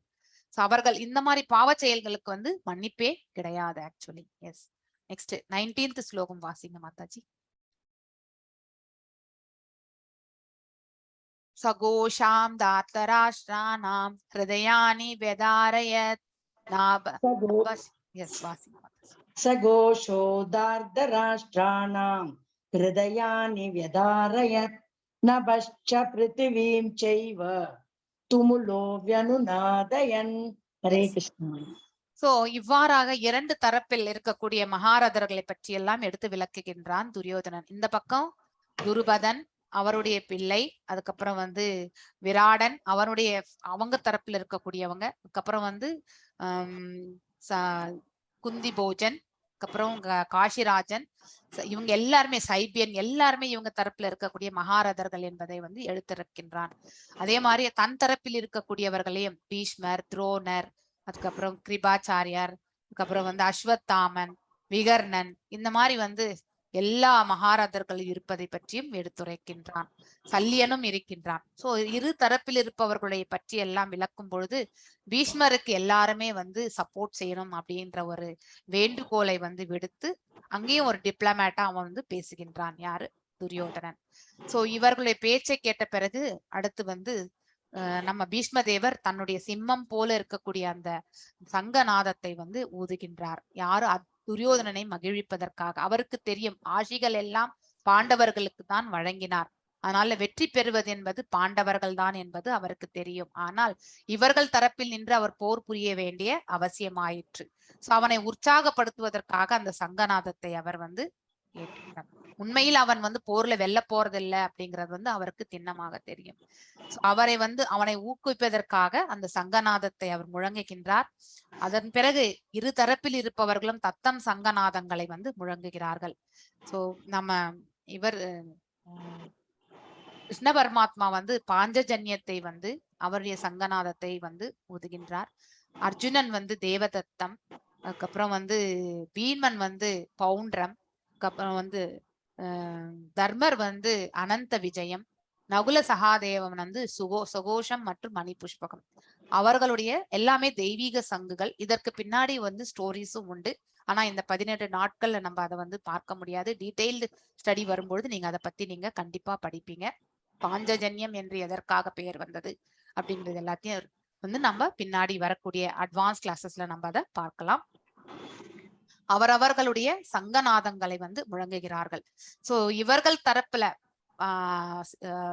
அதாவது கௌரவர்கள் தரப்புல சங்கநாதம் வரும் பொழுது பாண்டவர்களுக்கு எந்த ஒரு இம்பாக்டும் இருந்ததில்லை. ஆனா பாண்டவர்கள் தரப்பில் இருக்கக்கூடிய சங்கநாதங்களை கேட்ட பிறகு ஹிருதயானி வெதாரயத், அதாவது துரியோதனன் தரப்பில் இருக்கக்கூடிய கௌரவர்களுடைய ஹிருதயங்கள் எல்லாமே சிதறலாயின அப்படின்றது வந்து சொல்லப்பட்டிருக்கின்றது.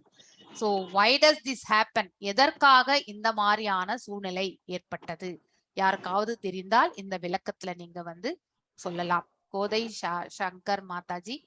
சோ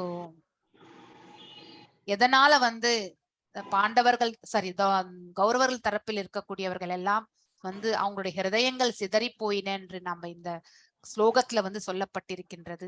யாருக்காவது அட்லீஸ்ட் இதனால இருக்கும் அப்படின்னு ஒரு யூகம் ஏதாவது இருந்தா if you are able to tell please சொல்லலாம். எஸ், பயம். கரெக்ட், பயம் இருக்கு அவங்களுக்கு. எஸ் மாமாகேஸ்வரி மாதாஜி ரைட்டா சொன்னீங்க. எஸ், பயம் உண்டு.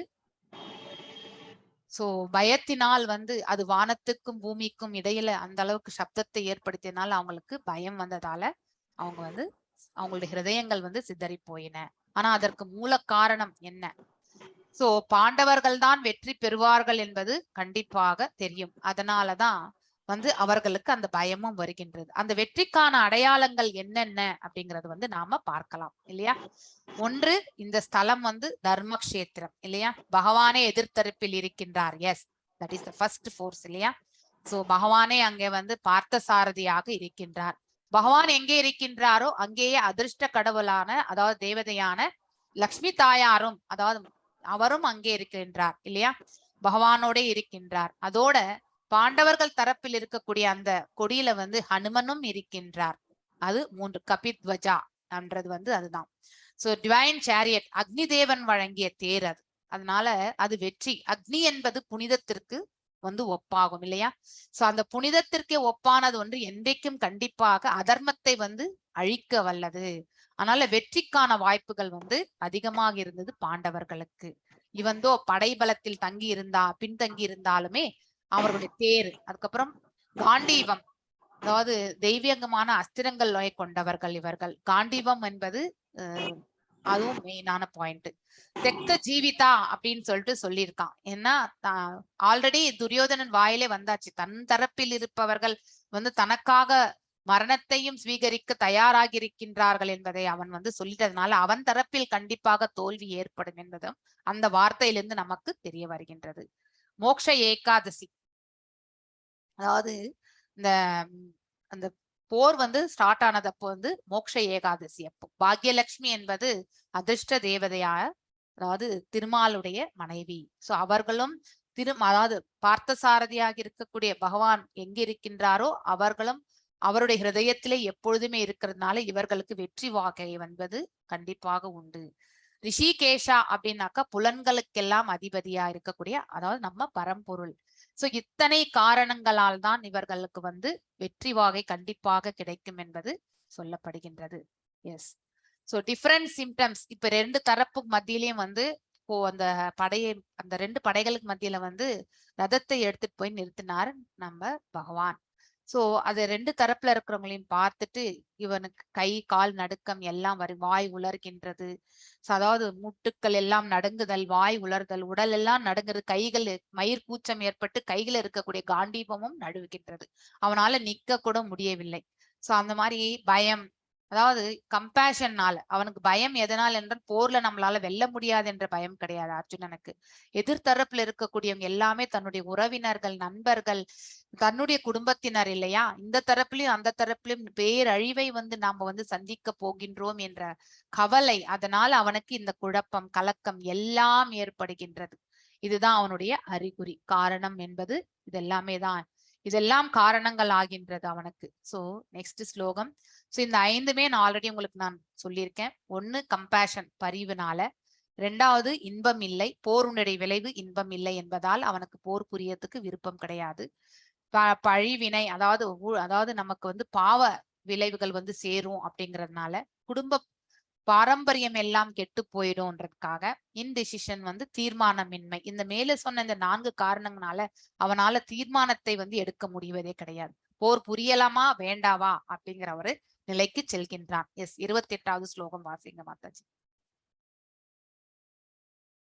அர்ஜுன உவாச்ச திருஷ்டவேவம் ஸ்வஜனம் கிருஷ்ணா யுயுத்சவம் சமுபஷ்டிதம். எஸ், வாசிங்க மாதாஜி. மாதாஜி படிக்கிறேன். ஹரே கிருஷ்ணா. என்னோட லைன் கொஞ்சம் சரியா இல்ல, அதான் கட்டாருது. Okay okay.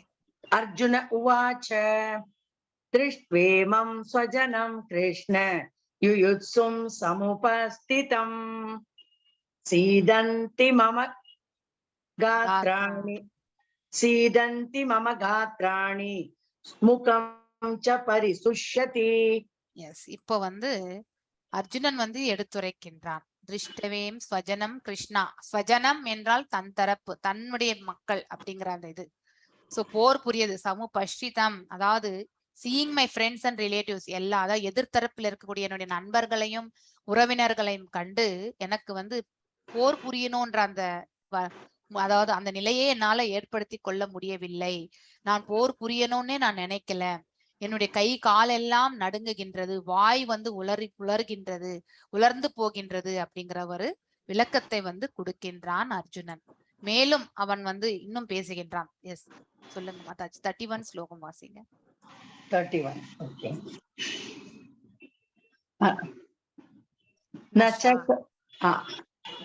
நச்ச ஸ்ரேயோனுபஷ்யாமி ஹத்வா ஸ்வஜனமாகவே ந காங்க்ஷே விஜயம் கிருஷ்ண நச்ச ராஜ்யம் சுகானி ச. எஸ், நான் என்றால், அதாவது நான் என்றால் ஆப்போசிட், அதாவது இல்லை என்று பொருள். ஆக்சுவலி எனக்கு இந்த போருடைய விளைவுகள் வந்து நன்மையா தீமையா என்பது எனக்கு டிசைட் பண்ற அந்த விளக்கமே எனக்கு இன்னும் தெரியல. இந்த போர் வந்து நமக்கு நன்மையை வழங்குமா இல்லை வந்து தீமையை வழங்குமா என்ற டிசிஷன் வந்து எடுக்கிறதுக்கே எனக்கு முடியலை. Is good. அதே மாதிரி என்னுடைய தரப்பில் இருக்கக்கூடிய உறவினர்களை எல்லாம் இங்கே வந்து நான் வந்து கொல்லுவதால் அதனால் என்ன பெரிய நன்மை வந்துவிடும் அப்படின்ற ஒரு கொஸ்டின் வைக்கிறாரு. சோ இதனால வரக்கூடிய வெற்றியையோ ராஜ்யத்தையோ கூட நான் வந்து விரும்பவில்லை அப்படின்னு சொல்லிடுறாரு. சோ அப்படின்னா இவர் தரப்புல வெற்றி பெறுவார் அப்படிங்கிறது அவருக்கு ஓரளவுக்கு அந்த மனசுல வந்து உறுதி இருக்கு. ஆனாலும் எதிர்த்தரப்புல இருக்கக்கூடியவர்களும் தன்னுடைய உறவினர்கள் தான், தன் தரப்பில் இருப்பவர்களும் வந்து தன்னுடைய உறவினர்கள் தான். இங்க எது நல்லது கெட்டதுன்னு எனக்கு புரியல. அதனால இந்த போருடைய விளைவுகள் வந்து எனக்கு நன்மையாக அமைந்தாலும் அதனால அது அந்த அந்த ராஜ்யமோ அந்த வெற்றியோ நான் வந்து விரும்பவில்லை அப்படின்னு சொல்லிட்டு அர்ஜுனன் வந்து எடுத்துரைக்கின்றார். சோ இன்பமின்மையை பற்றி எடுத்துரைக்கக்கூடிய ஸ்லோகம் அது. அடுத்து 36th ஸ்லோகம் வாசிங்க மாதாஜி. 36. பாபமேவாஸ்ரயேதஸ்மான் ஹத்தை தானாததாயினஹ தஸ்மான் நார்கா வயம் ஹந்தும் தார்தராஷ்டிரான் ஸ்வபாந்தவான் ஸ்வஜனம் ஹி கதம் ஹத்வா சுகின ஷாம மாதவ. ஹரே கிருஷ்ண. ஷியாம மாதவ பகவானை வந்து மாதவ, அதாவது பாத்தீங்கன்னாக்கா தாயாருடைய கணவர். மா என்றால் தாயை வந்து குறிக்கின்றது, லக்ஷ்மி தாயாரை. சோ இங்க இப்ப பாவத்திற்கான விளக்கத்தை வந்து இங்க வழங்குகின்றார் அர்ஜுனர் actually. So sin will overcome us if we slay such aggressor. அவர்கள் எதிர்த்தரப்பில் இருப்பவர்கள் எல்லாம் அக்கிரமக்காரர்களாக இருந்தாலும் கூட அவர்களை கொல்வதால் வரக்கூடிய பாவத்தை நாம் எவ்வாறு ஏற்றுக்கொள்வது அப்படிங்கிற ஒரு கொஸ்டின் வந்து வைக்கிறார். Therefore it is not proper for us to kill the sons of Dhritarashtra and our friends. அதாவது அதனால திருதராஷ்டிரருடைய பிள்ளைகளும் நண்பர்களையும் கொல்லுதல் என்பது அது ஏற்றுக்கொள்ள முடியாது என்னால அப்படிங்கறது வந்து விளக்குகின்றார். What should we gain? அதாவது இதனால் வரக்கூடிய லாபம் என்ன இல்லையா?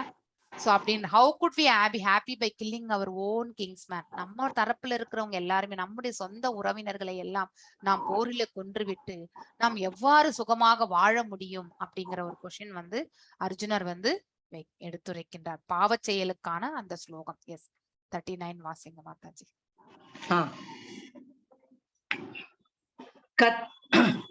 குலட்சய கிருதம் தோஷம் மித்ரத்ரோஹே ச பாதகம் கதம் ந கேயமஸ்மாபி பாபாதஸ்மான் நிவர்த்திதும். அது குலக்ஷய பிரணஷ்யந்தி குலதர்மா சனாதன அந்த ஸ்லோகம் மாதாஜி. ஐ திங்க் நம்பர் ஏதோ குலட்சய கிருதம் தோஷம் இல்ல மாதாஜி, அது இல்ல. குலக்ஷய பிரணஷ்யந்தி குலதர்மா சனாதனஹ. இங்க ஸ்கிரீன்ல பாருங்க மாதாஜி. குலக்ஷயே பிரணஷ்யந்தி குலதர்மா சனாதனாஹ தர்மே நஷ்டே குலம் கிருத்தனம். எஸ் அதர்மோ அபிபவ்யத் யுதஹ. அதாவது இந்த போர்ல வந்து நான் பேரழிவை நாம சந்திக்க போகின்றோம் இல்லையா? Destruction of dynasty. நான் ஆல்ரெடி விளக்குன மாதிரி வீட்டுல தந்தையானப்பட்டவர் எல்லாருமே வந்து போர் முனையில மடிந்து விட்டால் அந்த வீட்டுல இருக்கக்கூடிய இன்கம் கண்டிப்பா இருக்காது இல்லையா? இன்கம் இல்லைன்னா கண்டிப்பா நாம தவறான வழிகளுக்கு பிள்ளைகளும் செல்வார்கள். பெண்களுக்கான பாதுகாப்பும் இருக்காது. பெண்களுக்கு பாதுகாப்பு இல்லை என்றால் அவர்கள் கலங்கப்படுவார்கள். அதுதான் பெண்கள் கலங்கப்படுவதை தான் வர்ணசங்கரா, வர்ண கலப்பு என்று சொல்வார்கள். அதனால் வரக்கூடிய அந்த தேவையற்ற சந்ததியர் இல்லையா, அன்வான்ட் பாப்புலேஷன் ப்ரொஜனி அப்படின்னு சொல்லுவாங்க. அப்படிப்பட்டவர்கள் வந்து தன்னுடைய முன்னோர்களுக்கு வந்து கருமாதிகள் எல்லாம் செய்வதற்கான அந்த வாய்ப்பே கிடைக்காது இல்லையா? அப்பொழுது அந்த முன்னோர்களும் வந்து நம்ம வைக்கக்கூடிய அந்த பிண்டத்திற்காக காத்துன்றது அவங்க வந்து அந்த தோஷம், நம்ம எல்லாருமே பித்ரு தோஷம்னு சொல்றோம் இல்லையா? ஜாதகம் எடுத்துட்டு போய் பார்க்கும்பொழுது நமக்கு பித்ரு தோஷம்னு சொல்றாங்க. யாருக்கு இந்த பித்ருதோஷம் இருக்கும்னாக்கா நம்மளுடைய மூதாதையர்கள் நாம தர்ப்பணங்கள் செய்யாத பொழுது கண்டிப்பாக நமக்கு அது பித்ருதோஷமாக வரும். அதனால மூதாதையர்களுக்கு செய்ய வேண்டிய கடமை நாம் எப்பொழுதுமே செய்ய வேண்டும். 3 தலைமுறை வரைக்குமே நம்ம செய்கிறோம் இல்லையா? அந்த பிண்ட இது வந்து நம்ம வந்து கண்டிப்பாக செய்ய வேணும்.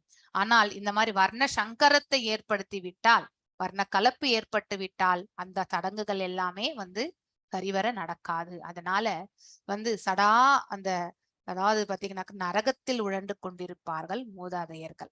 ஏனென்றால் நாம செய்யக்கூடிய ஸ்ராத்தம் அந்த இது எல்லாமே வந்து பகவானுக்கு தான் அந்த நிவேதனமே போய் சேருகின்றது. அவரும் அதை ஏற்று ஸ்வீகரித்து நம்முடைய முன்னோர்களுக்கு வந்து பாவத்திலிருந்து நமக்கு அவர்களுக்கு மோட்சத்தை வழங்குகிறார்.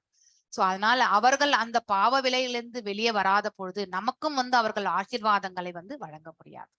சோ அதனால இந்த டிஸ்ட்ரக்ஷன் ஆஃப் டைனாஸ்டி அப்படிங்கறத வந்து அதனால வந்து குடும்ப பாரம்பரியமே அழிந்து விட்டு நாம வந்து பேரழிவை வந்து நாம சந்திப்போம் என்பதை வந்து எடுத்துரைக்கின்றார். இர்ரெலிஜியஸ் பிராக்டிஸ், அதாவது அதர்மமான செயல்கள் தான் நடக்கும் இல்லையா? ரிலிஜன் என்றால் வந்து நம்ம வந்து ஜாதி மதம் கிடையாது. ரிலிஜன் என்றால் மதம் கிடையாது. ரிலிஜன் என்றால் தர்மம் என்று பொருள். தர்மம் என்றால் என்ன? வேதங்கள் படி ஒவ்வொருத்தருக்கும் பரிந்துரைக்கப்பட்ட கடமைகள். அது ஒருத்தருக்கு பரிந்துரைக்கப்பட்ட கடமை என்று நமக்கு எவ்வாறு தெரியும் ஆக்சுவலி? சோ பகவானே இதுக்கு பின்னாடி வரக்கூடிய சாப்டர்ஸ்ல நம்ம படிப்போம். 4 விதமான சமுதாய பிரிவை வந்து படைத்தார். அதாவது வர்ணா என்றால் எத்தகைய தொழிலை நாம் செய்கின்றோமோ அதுக்கு பேரு வர்ணம் என்று பெயர். ஆசிரமம் என்றால் ஒவ்வொரு உயிர் வாழியும் தன்னுடைய வாழ்நிலையில் 4 ஆசிரமங்களை வந்து கடந்து செல்கின்றது. அவனுடைய அவனுடைய செயலுக்கேற்றவாறு, அவனுடைய கர்மத்திற்கேற்றவாறு. சோ 4 விதமான வர்ணங்கள், பிராமண, சத்திரிய, வைசிய, சூத்திரர்கள். இந்த படைப்பு வந்து பகவான் தான் படைத்தார். நாட் பை த பர்த், அவர்கள் செய்யக்கூடிய செயல்பாடு. சோ வேதத்தில் விற்பன்னராக இருப்பவர்கள், அடுத்தவர்களுக்கு ஞானத்தை புகட்டுபவர்கள் வந்து பிராமணர்கள். அடுத்து வந்து நெக்ஸ்ட் சத்திரியர்கள், எல்லாரையுமே ரட்சிக்க வேண்டும் இல்லையா, இந்த பிரபஞ்சத்தை ரட்சிக்க கூடியவர்கள், ஆளும் தன்மையில் இருப்பவர்கள் சத்திரியர்கள். அடுத்து வைசியர்கள் வந்து விவசாயம் வியாபாரத்தில் இருக்கக்கூடியவர்கள் எல்லாமே வைசியர்கள்.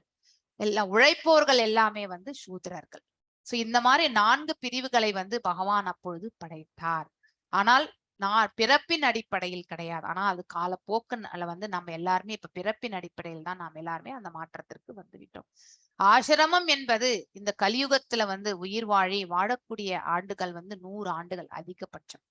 அதுல ஒவ்வொரு முதல் 25 ஆண்டுகள் வந்து பிரம்மச்சரியத்தை நாம வந்து பராமரிக்க வேண்டும். அடுத்து வந்து கிரகஸ்தன் 25லிருந்து 50, 50லிருந்து 75 வந்து வனப்பிரஸ்தன், 75லிருந்து 100 வந்து சந்நியாசம்.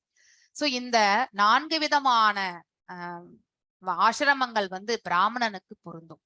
அவனுக்கு கண்டிப்பா இந்த 4 ஆசிரமங்களுமே அவனுக்கு அப்ளிகபிள். 2 சத்திரியனுக்கு வந்து 3, அதாவது அவன் வந்து பிரம்மச்சரியத்தை கடைபிடிக்க வேண்டும், கிரகஸ்தனாக வேண்டும்.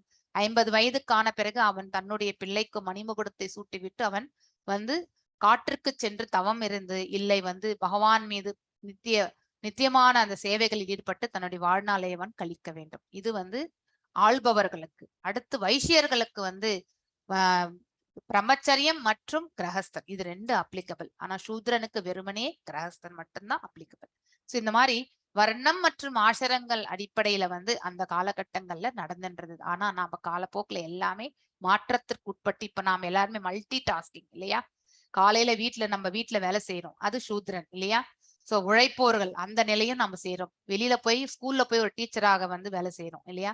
அங்கே வந்து ஒரு பிராமணிக்கல் குவாலிட்டியோட நம்மளோட செயல்பாடு அமையணும்.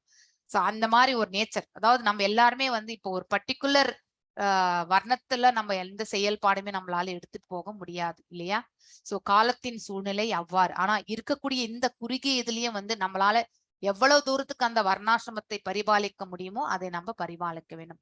அப்ப சொன்ன அந்த வர்ணாசிரமம் தான் இப்ப நம்ம சனாதன தர்மம் என்று சொல்லப்படுகின்றது. சோ இதை பற்றி நம்ம இன்னும் பேசணும்னாக்கா இந்த 4 விதமான இந்த இதுல வந்து பார்க்கும் பொழுது இந்த பேரழிவை வந்து தன்னால் ஏற்றுக்கொள்ள முடியாது என்று நினைக்க அவர் தன் கைகளில் இருக்கக்கூடிய காண்டீவத்தையும் விசிறி எறிந்து விட்டு அவர் அந்த சைலண்டா அந்த ரதத்துல வந்து உட்கார்ந்துறார் அர்ஜுனர். அவருக்கு இன்டெசிஷன் அப்படின்னாக்கா அவரால் எந்த ஒரு தீர்மானத்தையுமே ஏற்கக்கூடிய மனநிலையில் அவர் இல்லை. இந்த கண்டிஷன் வந்து 2nd சாப்டர்ல 6வது ஸ்லோகம் வரைக்குமே தொடரும். அதுதான் இந்த 6வது ஸ்லோகமும் கொடுக்கப்பட்டிருக்கின்றது. எஸ் மாதாஜி, நீங்க இந்த லாஸ்ட் ஸ்லோகம் வந்து வாசிச்சிருங்க. 2.6 படிக்கட்டுமா? ஆமா ஆமா 2.6. நைதத்வித்மக் கதரன்னோ கரியோ யத்வா ஜயேம யதி வா நோ ஜயேயுஹு யானேவ ஹத்வா ந ஜிஜீவிஷாம தேவஸ்திதா பிரமுகே தார்தராஷ்டிரா. இப்போ இவர் என்ன சொல்கின்றார், இந்த போருடைய விளைவுகள் வந்து எது நன்மை எது தீமை என்பது நமக்கு தெரியாது. அவர்களால் நாம வெற்றி கொள்ளப்படுவதா இல்லை நாம் அவர்களை நாம வந்து வெற்றி அடைவதா. சோ கான்குயர்ட் பை தெம் ஆர் நம்ம அவங்களால நாம வெற்றி கொள்ளப்படுவதே மேன்மையா இல்லை வந்து அவர்களே நாம் வெற்றி கொள்வது மேன்மையா என்பது எனக்கு தெரியவில்லை அப்படிங்கிற ஒரு கொஸ்டின் வந்து வைக்கிறார். யாரு? அர்ஜுனர். whom if we killed we should not care for live are now standing. யாரை கொன்றால் நாம அதாவது பாண்டவர்களுடைய கருணையை நாம் இங்க பார்க்கணும் இல்லையா. யாரை கொன்றால் நம்ம வாழ்க்கையில மகிழ்ச்சியாக இருக்க மாட்டோமோ அப்படிப்பட்ட திருதராஷ்டிரன் பிள்ளைகள் வந்து நம்ம முன்னாடி இந்த போர் புரியறதுக்காக நின்றுட்டு இருக்காங்களே அப்படின்ற ஒரு அவர் கவலையோட வந்து எடுத்துரைக்கக்கூடியது. இதுக்கு நம்ம பகவானும் வந்து இந்த 4-5 கேள்விகளுக்குமே விளக்கங்களை வந்து வழங்குவார் 2nd சாப்டரை. அதை வந்து நம்ம வந்து அழகா படிக்கலாம். அதாவது ஞான யோகத்தின் மீது, பக்தி யோகத்தின் மீது, கர்ம யோகத்தின் மீது அவருடைய விளக்க உரைகள் வந்து அமைந்திருக்கின்றன. செகண்ட் சாப்டர் வந்து கீத சாராம்சம் என்று சொல்வார். ஒரு மேலோட்டமா இந்த பகவத்கீதையினுடைய முழு சாராம்சத்தையுமே வந்து 2ஆம் அத்தியாயத்துல நம்மளால பார்க்க முடியும். இன்னைக்கான இந்த ஃபர்ஸ்ட் அத்தியாயம் என்பது முடிந்தது. யாருக்காவது டவுட்ஸ் இருந்தா நீங்க வந்து கொஷின்ஸ் கேட்கலாம். Open to the questions. Yes, I am very much thankful. உங்க எல்லாருக்கும் எனக்கு மனமாற உங்க எல்லாருக்குமே நன்றிகளை தெரிவித்துக் கொள்கின்றேன். இவ்வளவு அழகா சாட்ல வந்து ரெஸ்பாண்ட் பண்ணி ஆக்டிவா இந்த கிளாஸ்ல நீங்க எல்லாருமே கலந்துட்டீங்க. எஸ், ஏதாவது டவுட்ஸ் இருந்தா ஐ திங்க் பாலாஜி பிரபு அவங்கள அன்மியூட் பண்றதுக்கு ஆப்ஷன் பண்ணுமா? அன்மியூட் பண்ணிட்டேன் மாதாஜி. அதுக்கு முன்னாடி சின்ன ரிக்வெஸ்ட் மாதாஜி. சொல்லுங்கம்மா. நான் நம்ம அட்டெண்டன்ஸ்ல இருக்க லிஸ்ட் நேம்லாம் எழுதியிருக்கேன் மாதாஜி. நேம்ஸ் லிஸ்ட் எழுதியிருக்கேன். ஓகே, நம்ம நீங்க ஒரு வாட்டி வாசிச்சிருங்க. எல்லாருடைய பேர் இங்க இருக்கான்னு பார்த்துட்டு just ஓகே 2 minutes வாசிச்சிருங்க. ஓகே மாதாஜி. அம்சலா மாதாஜி, பாக்யலட்சுமி மாதாஜி, பாக்கியம் Vivekanandan, Balasundaram, Bala Vadivazhagan, Divya, Geetha Shanmugam, Gomathi, Gopal, Gowri Jayendran, Jayalakshmi Sivasankar, Jayashree Kannan, Jayaram B, K Janakiraman, K Sudha Manikandan, Kavitha VS, Kothai Shankar, Lalitha Kannan, Latha Balakrishnan, Mahalakshmi Subramani, Manimekalai, Manjula Venkatesh Chetty, Manonmani, Muppi Thathi, Pandian, Purushothaman, Raji Venkatesan, Rajkumar JV, Ramadas Rajendran, Rukmani, S Jeevakumari, S Revathi, Saravana Jothi, Savitri, சிவஞானவே,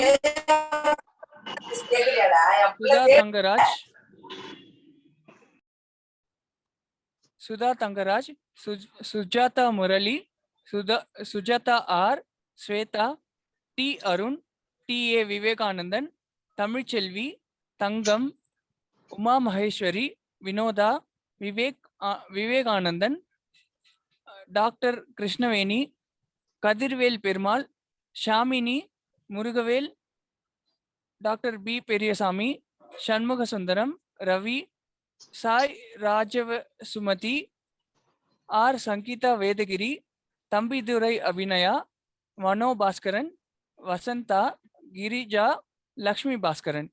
Mataji, இதுல யாரோட நேம்னா விட்டு போயிருந்துச்சுன்னா அன்மியூட் பண்ணி சொல்லுங்க மாதாஜி. யாருடைய பேராவது விட்டு போயிருந்தா கண்டிப்பா அவங்க சொல்லணும். பாக்கியம் விவேகானந்தர். மாதாஜி ஃபர்ஸ்டே சொல்லிட்டேன் மாதாஜி உங்களோட நேம். இருக்குங்க மேடம், இங்க பாப்பாட்ட சொன்னேங்க மேடம், என்னோட பேர் வந்திருக்குன்னு. ஓகே ஓகே ஓகே, சரி மேம். ரவிசங்கர் பிரபு. ஓகே ஓகே, நோட் பண்ணிக்கிறேன் மாதாஜி. கேலக்ஸி M11 அப்படிங்கிறது நீங்க தானே? ஆமா ஆமா ஆமா ஆமா. ஓகே, அது அந்த கேலக்ஸி M அந்த இதுனால என்னால எழுத முடியல பிரபு. ஓகே ஓகே மேம், அது கரெக்ட் பண்ணிடுறேன். Okay, thank you Prabhu, thank you. Okay okay, Hare Krishna Mataji. சொல்லுங்க. கல்பனா மாதாஜியா இருக்காங்க பாருங்க. கிளாஸ்ல இல்ல மாதாஜி அவங்க. இல்ல, இது ஓல்ட் டிவோட்டிஸ்லாம் வந்து ஓல்ட் டிவோட்டிஸ் தேவையில்லை ஆக்சுவலி. நியூ டிவோட்டிஸ் மாத்திரம் போறோம் ஆக்சுவலி. நாளையில இருந்து உங்களோட நேம்ஸ்லாம் வராது. பிரபுஜி, நாங்கலாம் ஓல்ட் தான். நீங்க உங்களுக்கு தெரியலையா ஜெயலட்சுமி? 3 மணி கிளாஸ்க்கு வந்தோமே. தெரியும் மாதாஜி. ரெக்கார்டிங் ஆஃப் பண்ணிடலாமா Mataji? Yes, I will stop.